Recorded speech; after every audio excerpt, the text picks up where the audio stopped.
దేశవ్యాప్తంగా ఖాళీగా ఉన్న ఉద్యోగాల భర్తీ చేసి యువతకు ఉపాధి కల్పించాలని, ఉద్యోగం ఉపాధి లేక దేశంలో నిరుద్యోగ సమస్య రికార్డు స్థాయిలో పెరుగుతుందని ఏఐవైఎఫ్ రాష్ట్ర కార్యదర్శి లెనిన్ బాబు విమర్శించారు. తిరుపతి జిల్లా 2వ మహాసభ శ్రీకాళహస్తి పట్టణంలో గాంధీ వీధి నుంచి అంబేద్కర్ భవనం వరకు వందలాది మంది యువజన కార్యకర్తలు ప్రదర్శన నిర్వహించారు. అంతేకాకుండా సిపిఐ పార్టీ రాష్ట్ర కార్యవర్గ సభ్యులు రామానాయుడు మాట్లాడారు.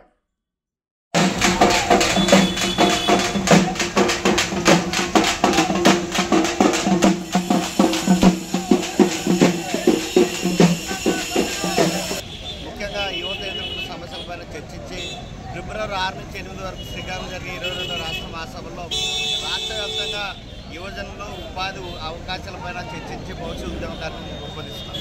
ముఖ్యంగా ఈ దేశంలో ప్రపంచం లేని యువత మన భారతదేశంలో ఉంది. అలాంటి యువతకు ఉపాధి కల్పించడంలో కేంద్రంలో ఉన్న మోడీ ప్రభుత్వం కానీ రాష్ట్రంలో ఉన్న ఎన్డీఏ గవర్నమెంట్ కానీ రెండు కూడా విఫలమయ్యాయి. ఎందుకోసం అంటే మూడోసారి అధికారంలోకి వచ్చినటువంటి మోడీ గారు ఏడాది 2 కోట్ల ఉద్యోగాలు అన్నారు. ఇప్పుడు 20 కోట్ల ఉద్యోగాలు భర్తీ కావాలి.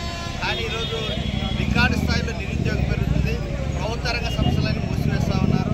ఈరోజు రైల్వేలు, అదేవిధంగా ఎల్ఐసి, బిఎస్ఎన్ఎల్ ఇలాంటి సంస్థలు మూసివేయడం ద్వారా ఉపాధి లేక నిరుద్యోగం పెరుగుతుంది లేదా అందుకోసం ప్రభుత్వ రంగ సంస్థలు కాపాడాలి. అదేవిధంగా యువతకు ఉపాధి కల్పించాలని కోరుతా ఉన్నాం. మన రాష్ట్రం సంబంధించి కూడా 2,50,000 ఉద్యోగాలు ఖాళీగా ఉన్నాయి.